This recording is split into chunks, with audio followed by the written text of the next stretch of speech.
This is Becoming Her, a podcast for survivors of abuse or assault to share their stories. I'm your host, Emily Kempe, and I'll be having a conversation with a different survivor each week. I want to be sure to include a strong trigger warning with this podcast. The content we discuss includes topics related to violence. Listener discretion is advised. Okay. Are you ready? Yeah. All right. Hello. Hi. And hi. Welcome to Becoming Her, our podcast. We're so thankful that you're here. And if you want to just take a second and kind of like introduce yourself and just talk about who you are and what you do, where you're from. Yeah. My name's Bella. I'm from Bozeman. I am a barista. Real exciting work. Hold on. Don't talk about it like that. Everybody needs their coffee. Right. So. I am a lifesaver. I support people early in the mornings. Yes. You know, the pre-bartender of the day. I have a dog. Yay! That's essential information for all of us to know. I'm not all that exciting. I don't know. I think you're very exciting. Well, thank you. Yeah. Thanks for having me on. You're welcome. So I think the best place to start is to just talk about your relationship and where kind of it all began. Yeah. So the listeners, I think, kind of have a little bit of context at this point as to what the podcast is all about. And Right. so if you can just kind of like dive right in. Yeah. Okay. So I met my ex in October of 2014. I was 16 and I got my first job at a bakery, and it was behind a kitchen, like a restaurant in Bozeman. And I was like super pumped. I felt super independent. I got my first job, and my ex was the manager of the kitchen that I worked behind. And so our relationship started out pretty friendly. We didn't really talk much. I was actually really scared of him. He was mean. Like, he would say really mean things to everyone at work. He would tease me about my hair, and I was intimidated by him. And I remember, like, I was attracted to him, but I had this gut feeling that was like, this guy is a creep. Stay away from him. Like, he's not good news for you. Like, I remember my mom used to joke, because I would come home and I was 16. I had like 2 boyfriends at this point. I was pretty naive about the world, and I'd come home and be like, oh my God, like, my coworker who's 30 today told me I had a nice ass. Like, how do I respond to this? And me and my mom would joke about how, like, the shirt that I should wear to work should say jailbait, because I was so young, and like, men shouldn't be treating me like that. And to me, Or any coworker, or anybody, really. Especially like, at work. Right. I mean, and my dad had like another approach to it. He was like, no, you work in a kitchen. Like, this is what you're going to get. Like, you give it back. And so then that kind of changed my mindset, and I started becoming friends with a lot of the people. And I made it a goal of mine to like befriend Adam, because I don't know what it was about him, but I was so drawn to him. But at the same time, I was like, he's a creep, like, leave him alone. And so I remember the first day that we ever like really interacted, and he was rolling a joint in the back of the kitchen. And I mean, I was kind of like, oh, like, are you supposed to do that? Like, oh, this is rule breaking. Bad boy over here, you know, smoking weed and all that. And he gave me weed, and he was like, oh, here, take this. Tell me what you think. Like, I grew it in my house. And so I like went home and like smoked it in my bedroom, like, and came back the next day, and I was like, wow, thank you so much. Like, cool. Like, we're friends. And he gave me his number. And I remember sitting in my car and being like, don't text him. Like, you can get weed from other people. Like, don't. And about an hour later, I got a text from him, and he had gotten my number from another coworker. And it started off just like texting back and forth, him being like, oh, like, I see so much of myself in you. Like, when I was your age, like, I want to be a mentor to you. I knew he had a girlfriend at that point. So I was like, okay, cool. Like, this guy is just going to be my friend. And within like less than a week, it flipped to something like super sexual. Like, and at that point, I was already seeing red flags and like seeing like, this is making me uncomfortable. I don't want to sleep with somebody that has a girlfriend. I don't want to have this relationship with this person. And I ended up sleeping with him. And then I actually slept with him in the kitchen after they had closed. And it's shitty. And I felt so bad about it. And I remember he dropped me off at home that night, and my dad was like, why are you home at 2 a.m.? Like, you're drunk right now. Like, who the hell were you with? And he went through my phone and saw messages from Adam and texted Adam and was like, leave my 16-year-old daughter alone. And so I thought at that point, like, he would be done with me. Like, my dad spoke to him and, like, scared him off. And then he just came at me, like, hard, like, really hard. And we were super flirty, and I thought it was all fun. And, like, that's kind of how our relationship started. And it, like, I never saw myself having a serious relationship with him. And then in 2015, in April, I went to a frat party, and I was raped at the party. And for some reason, that night when I was leaving, my parents were out of town. I had stolen their car. Like, I was like, I'm going to get in trouble if I tell anyone. I didn't have any friends. I was like, call Adam. Like, and I did, and he didn't answer. And so I, like, went home and dealt with that in my own way. And the next day, he was like, meet me at the Hoff, like, let's grab drinks, like, tell me why you called me last night. And I ended up just telling him, like, hey, I went to a party and something shitty happened, and, like, I don't really want to talk about it. And from that point on, our relationship was completely different. It was like, I'm your savior, like, me and you are going to get through this alone, like, don't tell anybody about what happened to you, like, I'm the only one that will understand this, like, I can help you. It's like he could like sense your vulnerability in that moment. And it's really common, actually. I've spoken with a lot of survivors in my career as an advocate, and a lot of them talk about how their abuser sort of found them up on the other side of a really traumatic incident, whether that was sexual assault or like some sort of death in the family or something traumatic where they were feeling super vulnerable. That other person can like pick up on that. Right. And then like take advantage of it. Yeah. Like, even when our relationship started getting more serious, and it was like, I started, even though I was still living at home, and like, I still was checking in with him, being like, hey, I got off work, like, I just got home, I'm staying in for the night. And he'd be like, okay, good, like, let me know if your plans change. And it just started increasing to the point where, like, I thought that we were in a committed relationship while he was living with his girlfriend. Like, that's how manipulated my mind was. And you were also so young. I was so young. Nobody really knows what they're doing when they're 16 anyway. And he was so much older than you. He was a lot older. Experienced than you. And to me, it was like, I had so much guilt. Like, I would cry every night and be like, I am the worst person in the world. Like, he just left me and now he's going home to her. And like, I hated it. And I wanted to tell her so badly because I thought that then he would hate me and leave me alone. And like, even in that moment, like, I still didn't want to be with him, but I felt not even trapped because like, at that point, I really had no ties to him. Like, if I wanted to, I could have been like, I'm done. And I didn't. And I don't know why I didn't. I didn't know why I felt like I had to stay. Because he had been sort of grooming you to feel that way. Exactly. I think a lot of people who do that, who choose to control another human being, they sort of like, they know what those person's weaknesses are. They sort of know how to exploit that person. Exactly. I think in the moment, it's really hard to understand, like, why am I doing this? But it's really because of the manipulation of another person. Right. And so then in July, I moved in with him. What had happened was his girlfriend that he was with had actually left him and got a restraining order against him. And at that point, I was like, okay, like, I always had a bad feeling about him, but like, why am I moving in with somebody that's ex-girlfriend literally got a restraining order while we were living together? And at that point, I was like, I am fucked. Like, I knew it at that point. And I was like, okay, well, I got kicked out of my parents' house. I'm 17 and I'm living in a trailer with this piece of shit and I can't leave. And I had no family. Like, he ruined my relationship with my parents at that point. I had no friends, and it was just him. And it was horrible. Like, we slept on the ground in his house for a month because he was too lazy to go to the storage unit to get his stuff out. It was the first week that we lived together, he actually brought home a girl from the bar. While you were home? While I was home. And I shouldn't laugh at this, but he comes in super drunk and is like, what are you doing here? And I'm like, I live here. Like, I am your girlfriend. And the girl's like, who are you? I'm like, can I drive you home? She actually ended up like going over to my neighbors and like hanging out with them. But like, red flags everywhere. Sure. Like, no respect, no.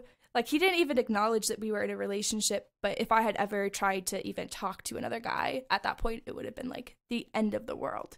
Right. Like, It sounds very one-sided. It was so one-sided. Our Right. entire relationship was his way or that's it. Like, there was no say in anything. And it just, like, from when we moved in together, like, it was no longer fun. It was no longer, like, we're sneaking around and having a good time and, like, partying together. It was, like, you get off work, you make me dinner, you clean the house, you take care of everything, and I'll come home when I want to. And, like, that's how it is.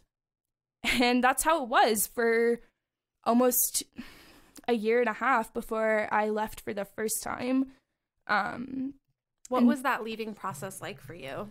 It was really fast. So our relationship had always been really mentally and verbally abusive, but I had been wanting to leave for a while. And finally one night we got in a big fight and I was like, I'm done with you.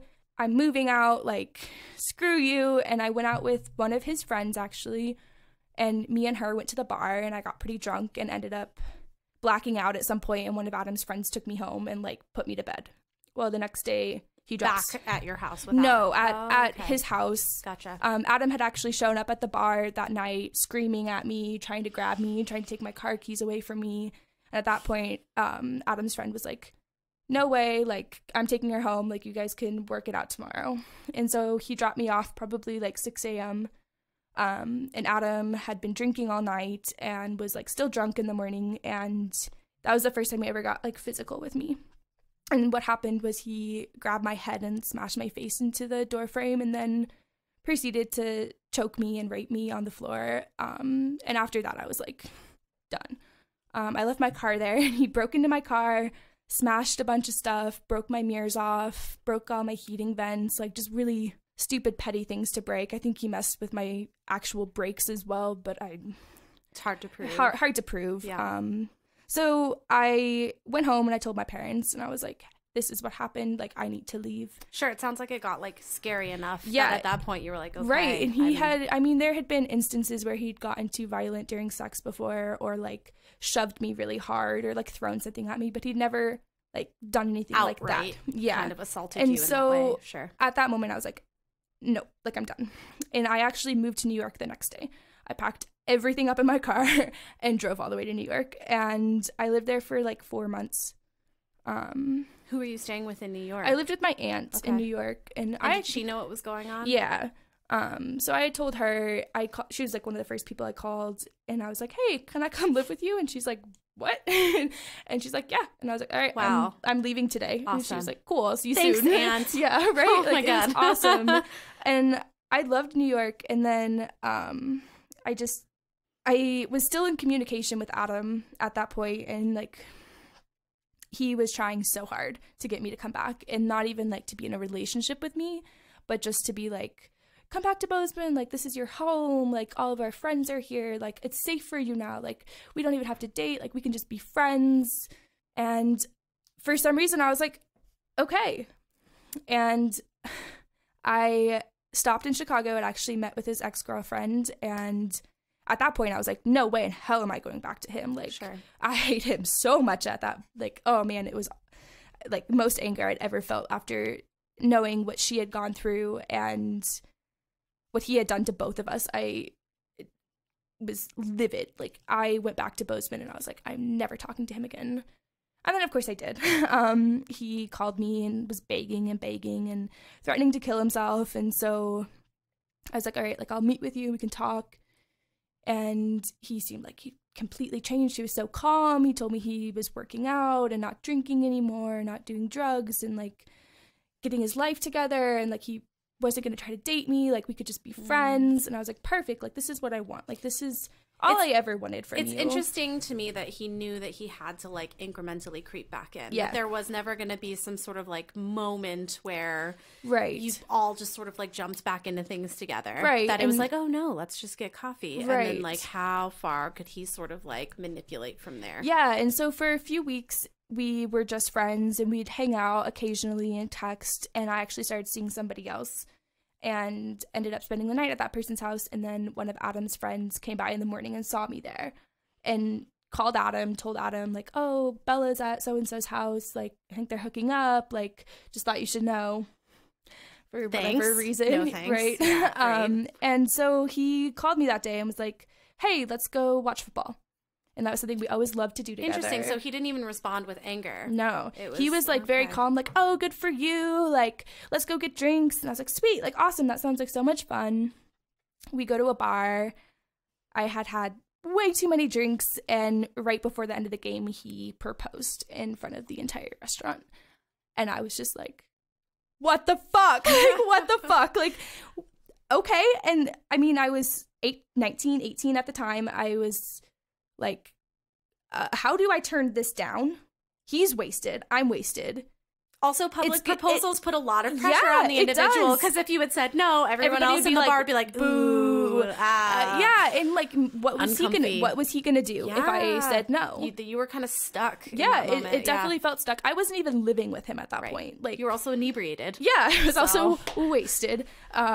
It sucked. And so then we like go back to his house, and I start crying, and I'm like, this was a really bad idea. Like, this is not a good idea. Tried to take it back. Right. Like, we shouldn't do this. And he's like, no, this is what we need to do. Like, this is what we need to do. Like, I'll get therapy. Like, I'm going to stop drinking. Like, we can have this wedding together. Like, I'm going to show you that I can be the person you want me to be. And at that point, I was just like, all right, like, why not? Like, let's see how this goes. For whatever reason, I have no idea why I said that. And, like, I don't know why I said yes or ever went through with it, because I always knew that it was going to end horribly.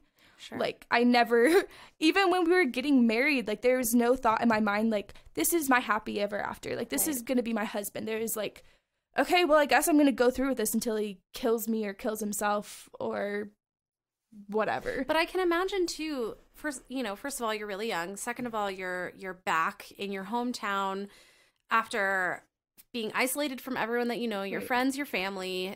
You sort of know that he's like watching you anyway, or trying to get his hooks back in. Yeah. So you're constantly walking around with your, looking over your shoulder. And what kind of resonates with me when I hear that is like, keep your friends close, but your enemies closer. Yeah. It's almost easier if you sort of know exactly what that person is up to, rather than trying to stay away from them and being in constant fear. Right. And I think that was like my mindset also. It's like, okay, well, maybe I can kind of ease him for a while. Like, maybe we can get married and I can play the role, and like, maybe I won't be in danger then. Right. And I think a little bit of me like thought, because I always wanted commitment from him. Right. And he would never give that to me before. It was like, he would introduce me as his roommate to people, and I'd be like, all right, we've been dating for 2 years now. Like, how are you serious? Like, right. So he sort of gave you he gave me what he wanted. Yeah, exactly. Yeah. So he was like, all right, I can be this picture perfect husband for you. We can have this life together. Like, which just goes to show that abusive people know exactly what it is that you're looking for, and they know how to manipulate it. Yeah. You know what I mean? They know how to take advantage of that. Yeah. So he's always known that you wanted that level of commitment. Yeah. And when he felt like he was losing you, what did he do? He jumped to the place where he knew he could get you. Yeah, and he went like above and beyond too, because it was like, when I was 18, I wasn't begging for a marriage. Like, I wasn't like, oh my gosh, I want to get married right now. It was just like, I want something real with you. I want to be able to trust you. I want you to not introduce me as your roommate because we live together. Yeah, I want you to not bring people. Girls home while we're dating. Like, that's all I wanted. But so much. He took it as like the biggest step he could make, and he did that. And so, of course, I have no one to invite like to the wedding. Like, my parents wouldn't have gone, my sister wouldn't have gone. I had no friends at that point, because like, friends would tell me he's a piece of shit, you should leave. And so I couldn't keep any friends. Because, like, nobody wants to be friends with somebody that's constantly going through emotional and physical abuse and being like, oh, this sucks, when it's so easy to everyone on the outside to be like, just leave. Right. Which I never did. And so I think I pushed people away because, one, I didn't want them to see, or they had seen, and I didn't want them to tell me to leave. There's a level of, like, shame there. Yeah, there's a lot of shame there. And so in March of 2018, we got married. And we eloped. We went to Jackson, and I woke up that morning and grabbed a bottle of vodka and locked myself in the bathroom and cried for like 4 hours. And then I put the dress on, and we had the ceremony, and I was just like, this is it. Like, this is my life now. Like, how am I ever going to back out? Like, I felt so trapped at that moment. Like, I felt trapped before, like when we were living together and stuff, but like, now everybody knows Now that we're you're married. Now we're married. Like, everybody knows. That's the next level. Yeah. And people were taking bets on how long it would last. I have like a few friends actually that are like, bought me drinks a while back because they're like, actually, we won this money on the wedding bet. And I was like, sweet. Like, okay, thank you for... Let's go out to the bars then. You guys can get me a drink. Like, True thank friends. you for that. Yeah. And so we were married for about 9 months. And honestly, the first few months of the relationship were, like, after we got married, were pretty good. Like, he worked really hard to be the person that I wanted him to be. And I could tell that he was working really hard on that. That being said, he was also not himself because he's not capable of being that person. Sure. And so there's always that like little voice in the back of my head that's like, all right, like how much longer is this gonna last?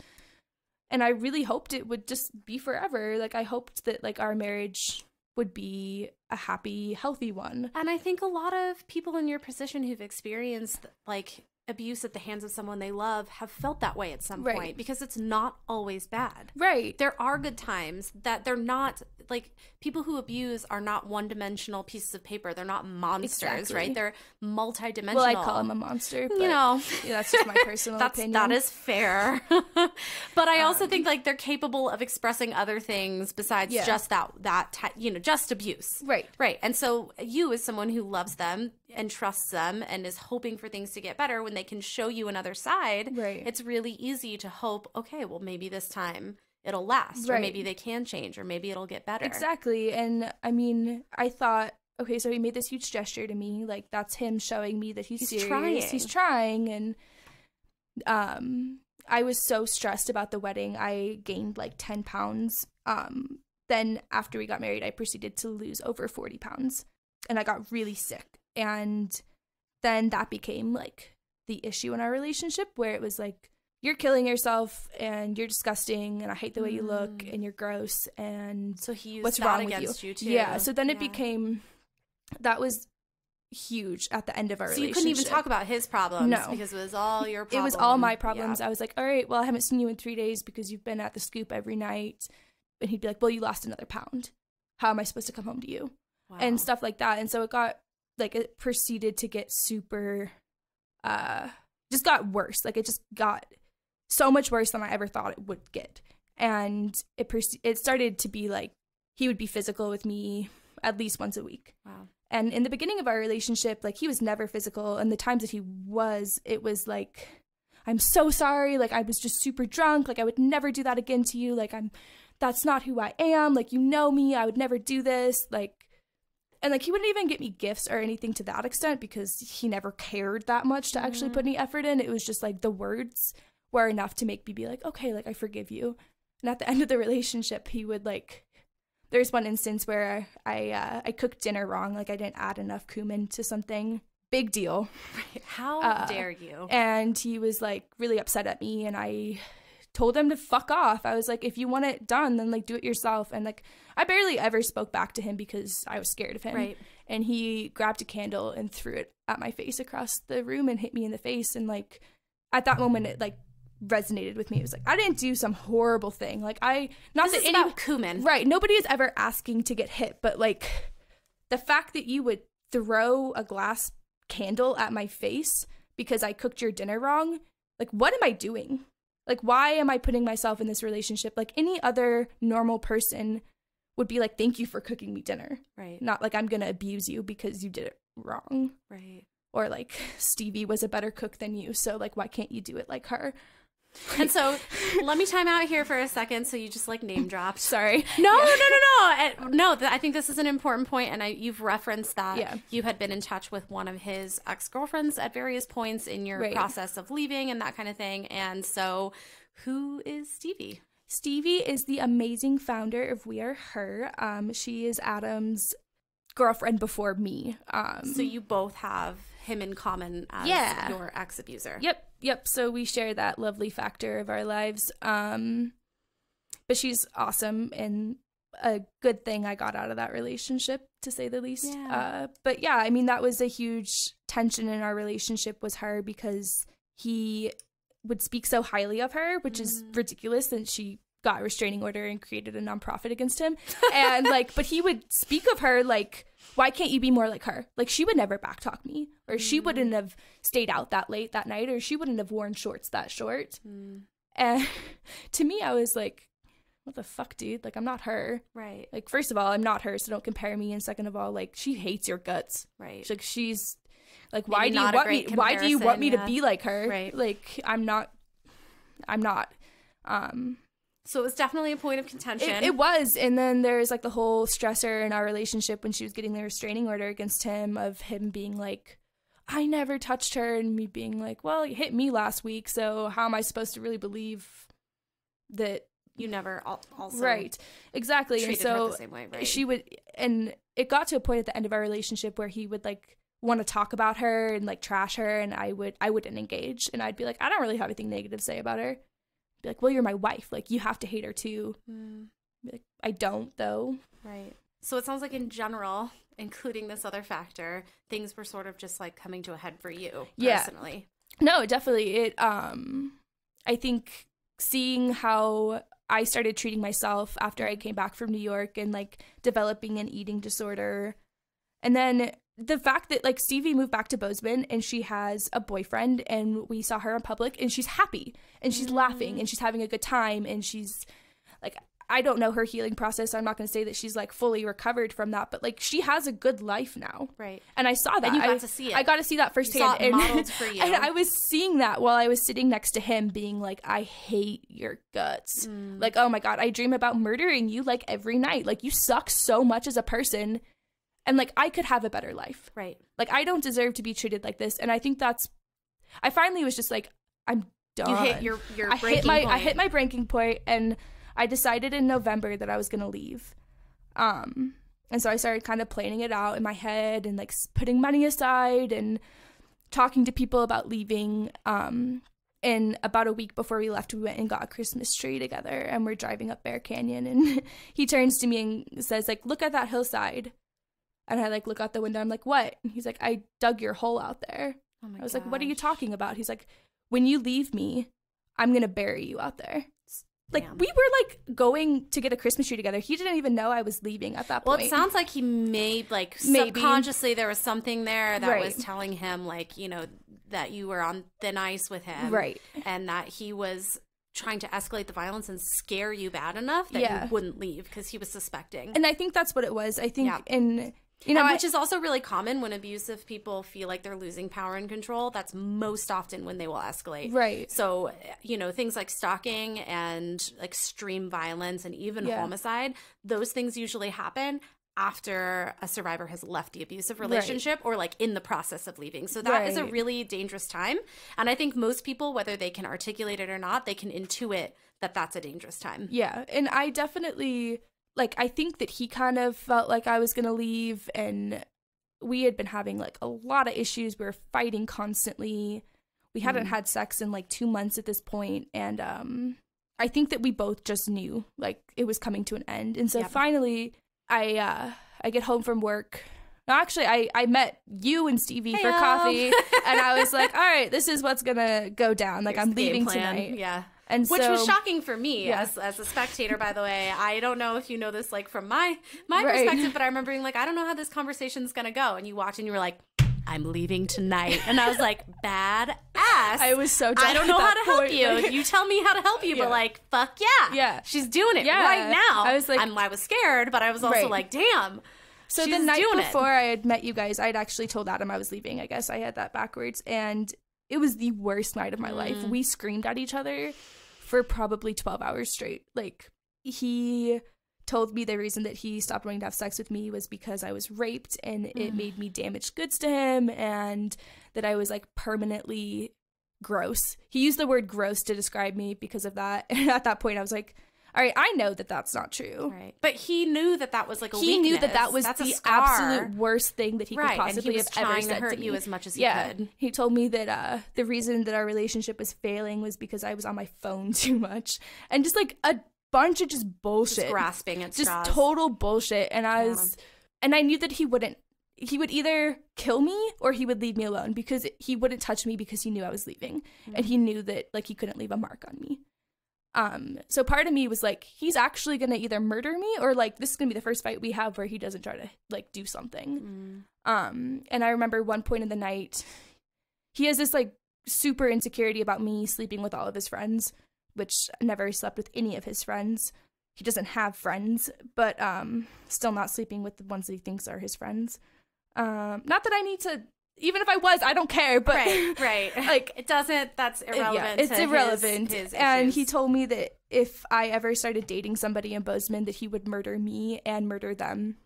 And he said it to me and like looked me dead in the eyes. And I was like, that's true. Like you are capable of that. And like, there's one point in the night where we were just like screaming and he was like, I'm going to kill you and kill myself right now. And at that point I was like, do it, like shoot me, like get it over with, like make all of this stop and make it stop for anybody else that's going to be after me. Because like, and there is a connection between homicides and suicides when it comes to domestic violence. Yeah. So it's really common for abusive partners to kill their partner and then themselves. Because it's like the ultimate, okay, well, if I can't have you, then nobody will. I'm going to end it all. Like no one has power then. Right. And there was a lot of points in our relationship where I wanted him to do that. Like I wanted to be out and I didn't care how. And I wanted him to never hurt someone else again. And I was like, well, this is the best case scenario. And granted, it's not, and I see that now, and I'm really happy that I got out alive. But in the moment, it's like, please just do it. Like, please kill me. Like, go ahead. Like, I'm done fighting just at this out point. Of that place of desperation. Yeah, and so I moved out, and I left, and like that. What is? Yeah, that's it. Like, time out. Congratulations. Thank you. Okay. So here you are. Yeah. So here I am. It's been challenging, but really good. It's weird. It's like the last 4 years I spent most of my time with somebody and now I'm alone. And not just like any 4 years. Right. Like really formative, important 4 years. And it's weird. It's like 16 to 20 is a big chunk that's like of the time I'm supposed to like find out who I am and like what I like, and now I'm at this weird point where I feel like I'm 50 and I go to bed at 8:30. You have a wise soul. I have a wise soul, and I'm trying to like have fun again and do things that 20-year-olds do. Right. And it's like I'm going out and I'm having fun and I'm going to bars and I'm hanging out with friends and like I'm doing things that I would have never ever been allowed to do in my relationship. Right. And it's great and I love it and I'm having the time of my life, and as you should be. Yeah. And I think for a lot of survivors too, like they come out of these relationships and they haven't been allowed to make choices for themselves. Yeah. They haven't been allowed to have fun. They haven't been allowed to be their own person or to like figure out what they like or just like have any choices in their own life. And then you just kind of like pop out on the other side. And it's like, well, shit, now what? Yeah, exactly. And so when I first moved out, I moved in with a roommate and I only lived there for like a month. But within that month, it was like, hey, like, I'm going to the bathroom, or like, hey, is it okay if I go to the grocery store right now? And he was really cool about all of it. Like, he's a great friend and everything. And he would just be like, yep, don't need permission. Like, you can do whatever you want. Like, you're an adult. Like, you can make the decision to not eat for 3 days and then eat 4 Domino's pizzas. Like, that's fine. That's your choice. Like, if you want to go out and not come home, if you want to go to the bathroom, if you want to go to the bathroom, that's fine. Don't need to ask my permission. Yeah, exactly. And so, like, that was the hardest part, was like breaking that habit afterwards. And even now, sometimes I'll be like, oh, like this person asked me to dinner. Like, is that okay? Is that all right? Like a little voice. Yeah, it's the Adam voice, I call it. Yeah, that's kind of telling you otherwise. Yeah, no, and it's like, well. Or even when I'm wearing clothes or something, like I'll like get dressed and I'll hear that like little voice in my head that's like, well, what kind of attraction are you looking for if you wear this? Right. And I'll just be like, shut the fuck up. I look hot as hell. I can wear whatever the fuck I want. Like I don't have to ask anybody for permission, and I don't need anybody's permission to do things anymore. So is his voice like becoming smaller? Do you feel like proportionately you're finding yours more? Yeah, I think that the more I acknowledge it and the more I'm like, shut the fuck up, helps. Yep. And I've caught myself doing it at the grocery store, like out loud. My therapist actually like told me to like verbally be like, shut the fuck up.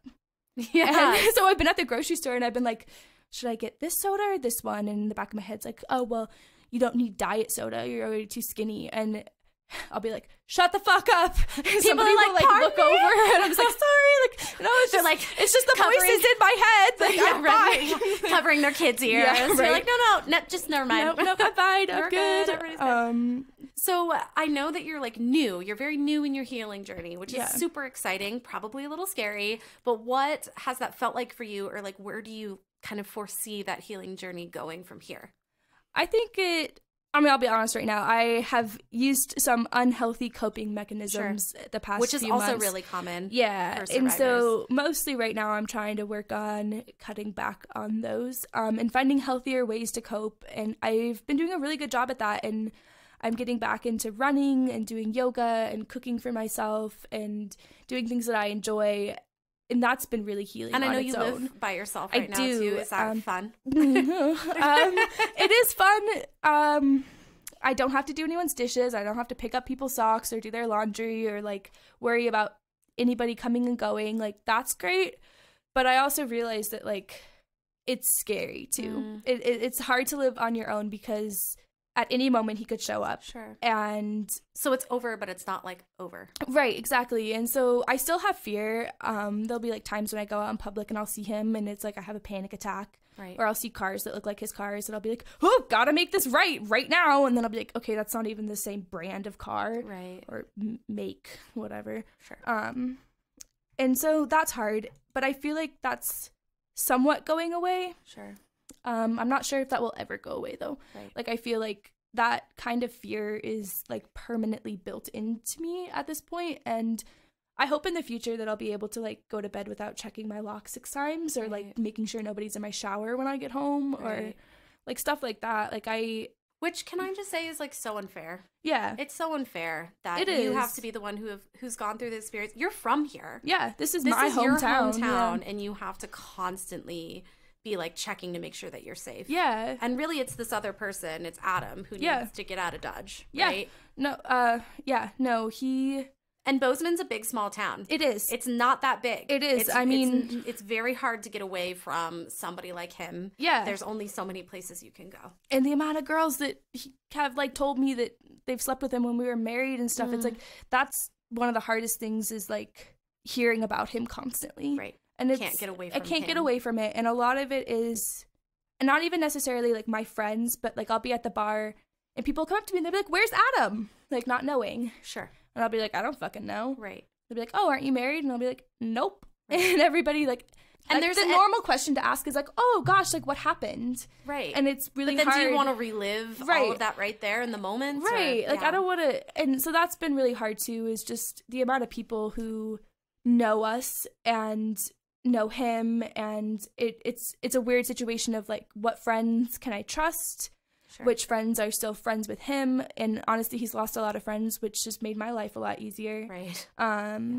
But there's still that fear of like something that I say is going to get back to him and it's going to piss him off, or I'm going to see him in public and be trapped somehow. And like, so it's hard to still want to like go out, and I'm kind of forcing myself to like go to shows and stuff, even if he is going to be there, because you're right. Like, this is my hometown. These are my friends. You have a right to live your life. I have a right to be wherever the fuck I want to be. And like, he has no right to tell me where I can and can't go and intimidate me into not being in places.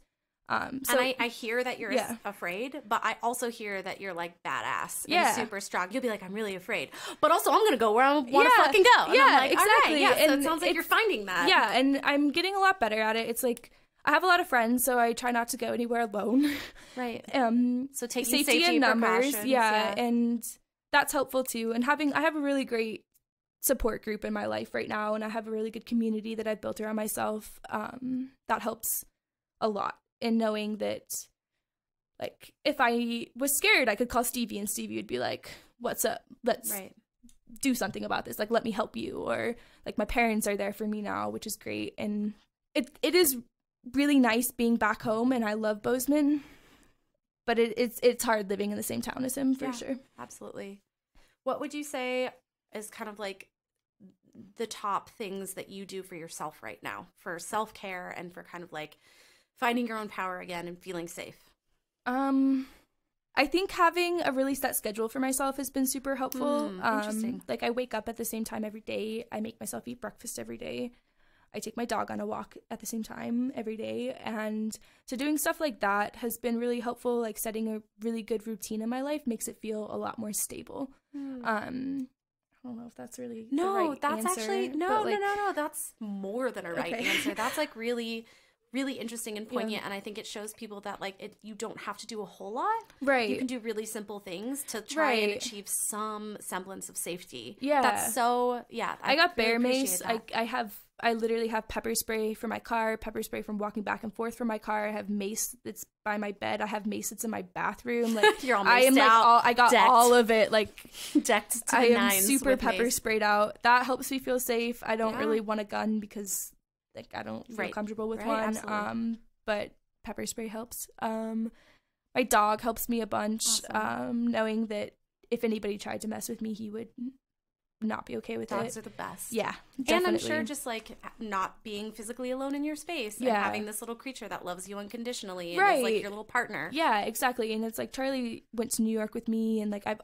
always had Charlie with me. Like he is my rock. And From one dog mom to another. yeah, I'm brings, getting like, a little emotional. tear, But like he has been there for me always, and he, you know, he'll sleep in the bed with me at night and let me just like totally smother him, and he's fine with it. Like he's up for whatever always. Like he's great, and that's been super, because it does get lonely. It's like when you're married to somebody or even living with somebody, you get so used to having a partner and having somebody that you sleep next to and somebody that you take care of, and like as unhealthy as it may be, like you're still used to that pattern of life, and then you go to like living on your own where it's like, shit, I could drink this entire bottle of vodka by myself tonight, and like that, like nobody's gonna stop you. Me. Yeah. And this newfound power. Right, this newfound power of just getting wasted by myself is really fun.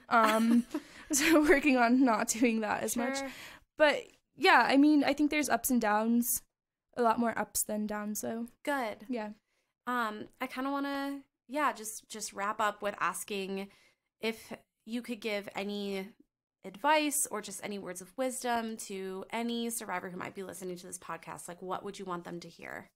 1, adult men should never date teenagers. 2, trust your gut, because I didn't. Like, I had so many red flags, and like, even like, I don't think that feeling ever went away with him. Like that gut feeling of just like, ugh, this is awful, and this is like, he's a bad person. Like that never went away, ever. Like I don't think there was, even like in our best times together, there was always still that insecurity about who he was as a person. And I wish that, you know, that first day he texted me, I would have texted him back and been like, fuck off. Right. Like, because I feel like my life would have been a lot different, but I don't get to go back and relive that or change the decisions. But in the future, if somebody rubs me the wrong way or like I get a bad feeling, like I'm not gonna ignore that ever again. Good. I think that's really important. Yeah, I think it is really important. And I tell that to survivors all the time. Yeah. Listen to your guts. Yeah. Listen to your instincts. You know this person better than anybody, and you know what they're capable of more than anybody else. And so it's really easy to tell yourself you're being crazy or overreacting. Right. And I think that was a lot of it, was he was really good at convincing me that my recollection of something was wrong or that I was overreacting to things. And in all honesty, I should have reacted 100 times harder than I ever did with him.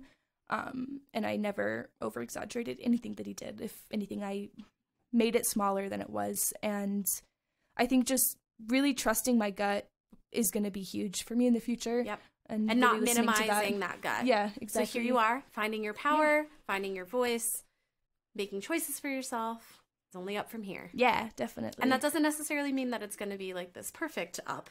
I'm sure that's there will what be I'm downs. banking on. So you're kind of crushing my dreams here. So sorry.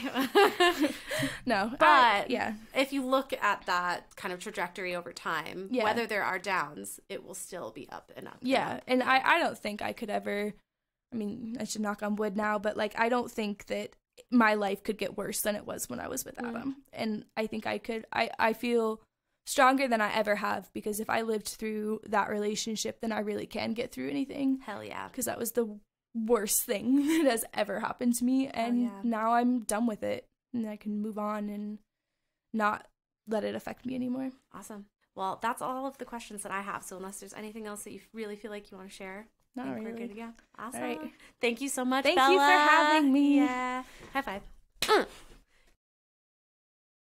We hope you enjoyed the podcast. Be sure to subscribe and don't forget to check out our online community at weareher.net. If you or someone you know has experienced abuse or assault, you can always call the National Domestic Violence Hotline at 1-800-799-7233.